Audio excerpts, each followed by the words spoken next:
Metroidvania. Hollow Knight has become so synonymous with this word that every subsequent game in this category will be pushed to borrow from what it's built, and then be criticized for lack of creative identity by the same people that set that bar there in the first place. It's been 4.5 years, and there still hasn't really been another Metroidvania to rival the cultural impact Hollow Knight was responsible for. Over time, it's demonstrated itself as a game with no true equal. Expectedly, and somehow still disappointingly, this has led to a couple games in this category being wrongfully pegged as Hollow Knight ripoffs, clones, mods, even being accused of plagiarism by self-important armchair lawyers that wake up every morning with chronic neck pain due to the density of their own head imprinting a crater into their mattress. Every single Metroidvania that's gained any sort of traction has inevitably found itself being compared to Hollow Knight, and that's partly due to this genre being discovered by an entirely new spectrum of people that just haven't played this kind of game before. The similarities a lot of these games share with Hollow Knight didn't even come from Hollow Knight to begin with. And if you're even somewhat familiar with other games in this genre, you shouldn't even need to hear that explanation, because that should already make perfect sense to you. But a lot of people don't have the benefit of experience. The truth is, there's an entire audience of people out there making these claims whose very first Metroidvania was either Blind Forest or Hollow Knight. And that's a pretty big reason why most 2D action fans nowadays seem to only have 1 or 2 points of reference to make comparisons with, and why ultimately, at the end of the day, any Metroidvania that isn't Silksong just ends up being another appetizer course for the main dish. Like, seriously, do we stop and think about how much we say that to reference other games? Comparisons get made all the time, and most of them are usually done in good spirit. If you're telling a friend about this game you like, comparisons are a very simple way to explain the mechanics of how that game works and what it appeals to without any overcomplication. It's why genres exist, blah blah blah, bullshit, bullshit. I'll save you that whole speech because it's something you've heard 10 times now. Who cares? It's one thing to have your game compared against the identity of another. It's a different thing entirely to have people preemptively decide you're going to live in the shadow of something else before they've even seen what you offer. For the most part, it's really just nothing but harmless memeing, and I get that. But approaching other games this way could turn into a dangerous habit if we aren't careful. Every game with even a tinge of difficulty to it still bears the unholy fate of being called a Souls-like, and the only FPS I can remember that didn't get compared to Call of Duty in the past 15 years was Doom. Look, I know just as well as anyone that the wait for Silksong has been kind of agonizing. Yeah, it sucked. It sucked pretty big balls, I'm not gonna lie. But if we're only treating every other Metroidvania like a temporary numbing agent for our suffering, we're kinda setting a dangerous precedent, where only games that implement very specific elements with very specific art styles have a shot at getting any support. Is it really fair for us to turn around and dismiss those games as derivative, considering we're the ones asking for them? Just because Hollow Knight did what it did so well and rekindled so much excitement for this genre doesn't mean every other game like it needs to be forced into its shadow. Do you guys remember those testicle heads that accused Hollow Knight of being a shittier Ori knockoff when it first came out? You remember how much that pissed you off?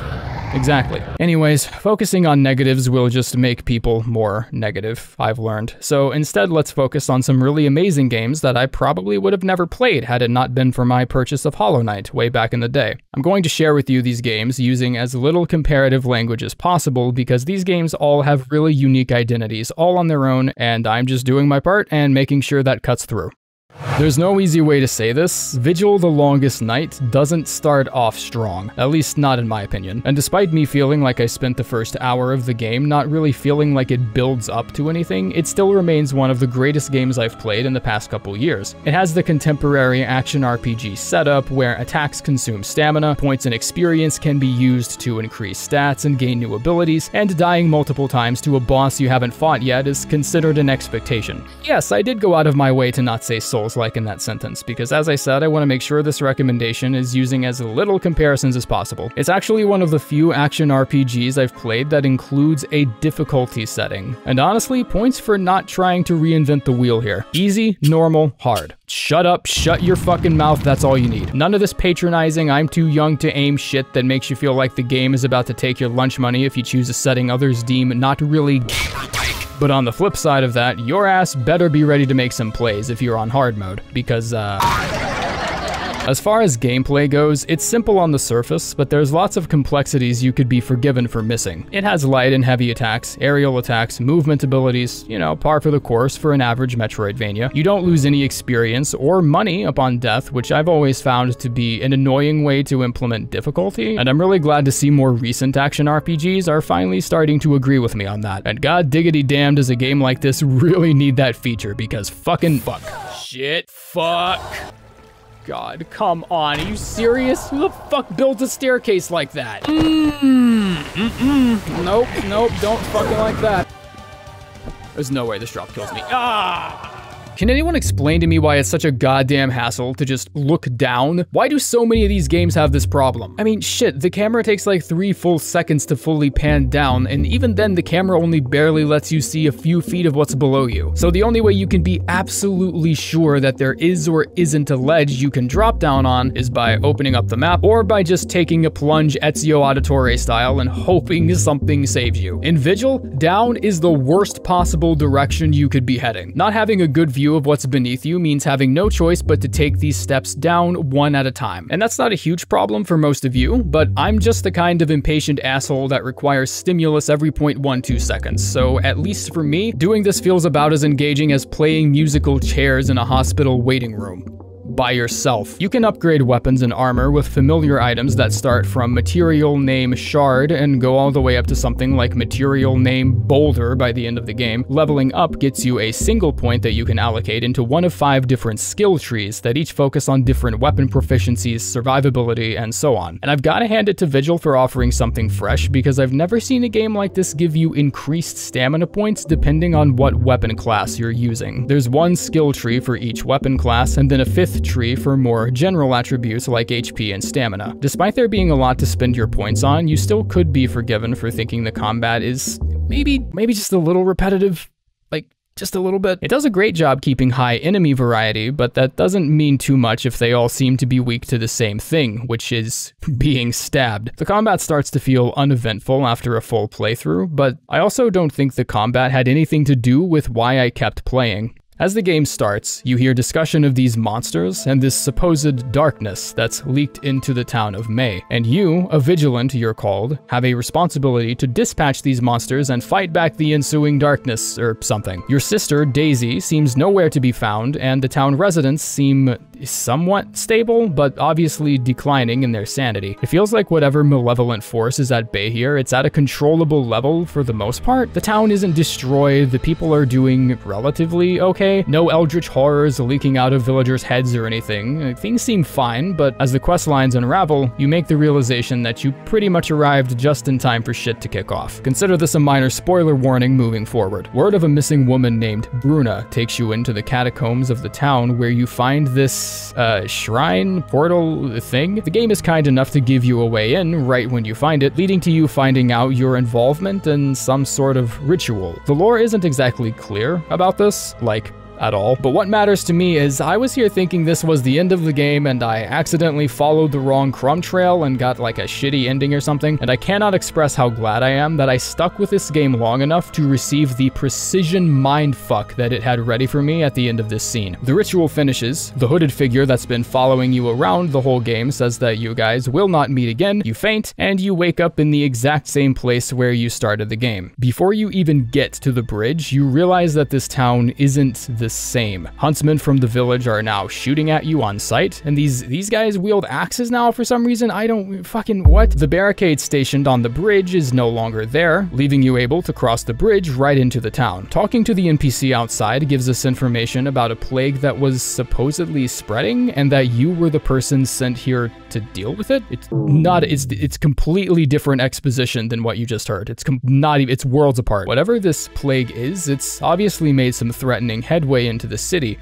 but that's not the only difference. The disposition of this town has changed entirely. You're facing completely different enemies. You find out a lot of the NPCs you were literally just talking to have died or went missing, or aren't even the same person that they were in the first part of the game, and have been straight up replaced with someone else. Owl statues are no longer where they once were. The smithy says something different to you when you exit his building. The layout of the town itself has changed, and Daisy is apparently just fine. Like, For no reason, she's just back in the city now. The preceding events lead you to believe that you had been exploring an entirely different timeline, living through a vision of what Maye used to be like 20 years ago, a vision where the town of Maye wasn't completely in shambles. Yeah, quick reminder, this is how the game starts, by the way. I still haven't dropped any major spoilers. This is like an hour into the game. I can understand why a story that gets this overwhelming in such a small window of time can take someone out of the immersion, but I don't know, I guess I've just grown to appreciate the art of the curveball over the years. When you play the same kinds of games for long enough, you start to feel like you've seen everything, and it's always a pleasant surprise when you see something that's just completely off the rails like this. A lot of what you do and who you talk to in the prologue can actually affect optional quest lines in the second act. There are lots of items in the prologue that, when given to someone later on, can open up more of the narrative, give you cool rewards, and even spawn certain bosses? Yeah, it changes quite a lot actually, and it can all be missed very easily if you decide to hone in on the main quest. In the prologue, you can talk to a castle guard named Steve that's stationed right above where you first enter. He'll tell you that he's lost his helmet and will ask you if you've seen it. The conversation feels very insignificant, but if you do find and return his helmet, it advances a much larger quest line that you can follow into the late game to get a really cool weapon. Additionally, if you return to the same spot in Act 2, a different guard will be keeping watch. Talk to him and he will tell you this haunting story about a previous guard who fell from the outpost and died, and that the now headless spirit of the guard would walk around the outpost perimeter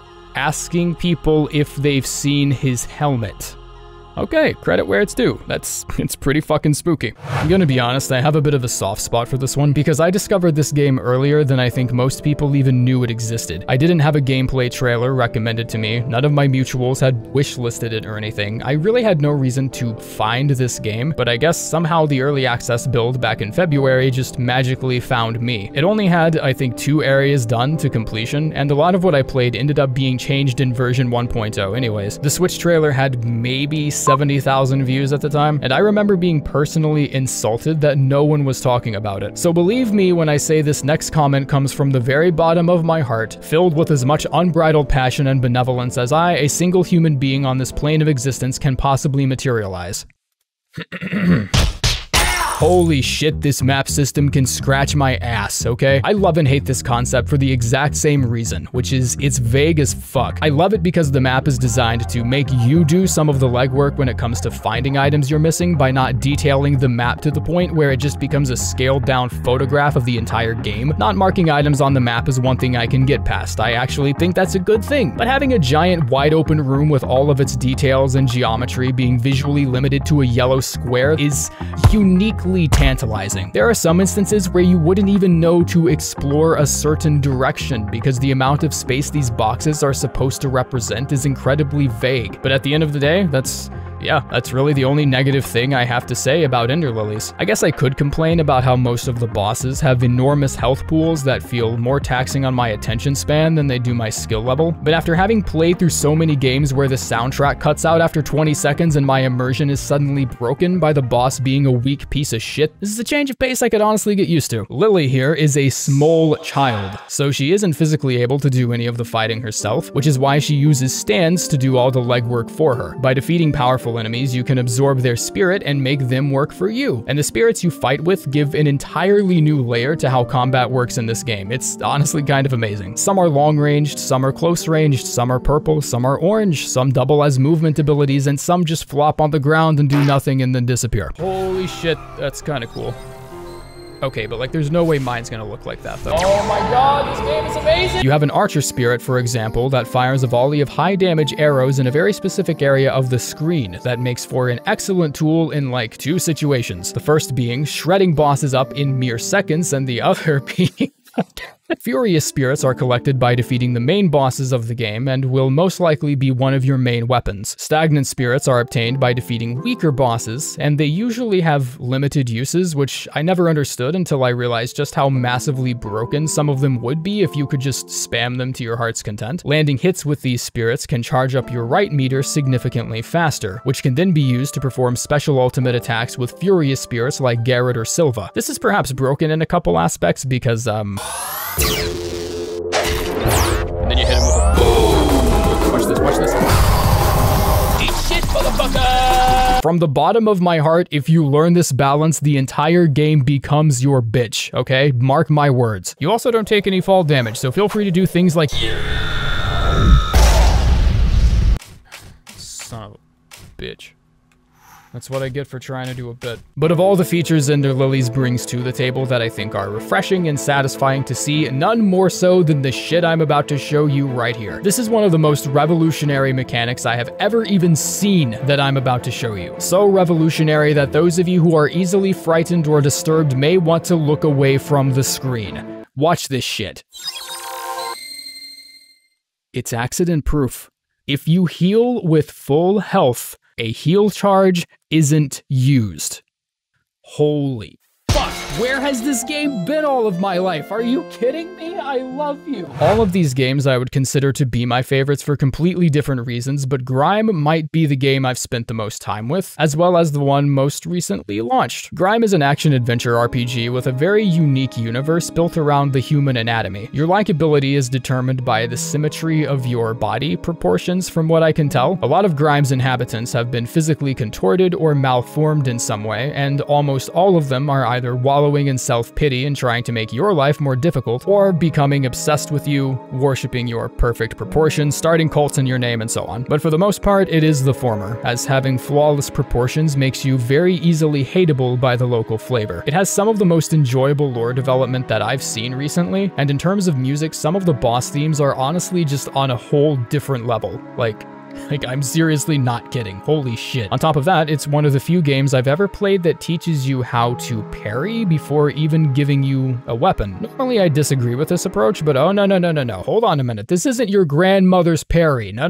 This bitch is called Absorb. You can parry attacks, reflect projectiles, absorb powers from bigger threats, and use them in the environment and a bunch of other cool shit. Again, combat should be pretty familiar and straightforward. Weapons with stat requirements, upgrade materials, key bosses that have surprise second phases that you totally didn't see coming. Throwables are complete ass. It's an action RPG. You should know what you're signing up for. When you absorb enemies, you can unlock hidden aspects that are more than just stat upgrades. Repelling attacks will hurt your enemies, quicker stamina regen, longer parry window, doing more damage the longer you go without getting hit. It's actually a pretty extensive list of upgrades that can be really fun to play around with. Some of them are actually completely missable because there's a small handful of enemy types that don't respawn after they've been killed or only appear in a certain situation, which kind of adds to the excitement in my opinion, and lends itself pretty well to the whole hunting theme of the game. Enemies are labeled as prey in the bestiary, and defeating tougher enemies rewards you with hunt points which can be spent on upgrades. So yeah, the whole hunt motif here, it's pretty heavy. It's a great game with some amazing world building and a very unique set of rules. That said, this is the most recent game on this list, and hopefully by the time this video comes out during the next blue moon, most of the bugs will have been patched out, because right now they're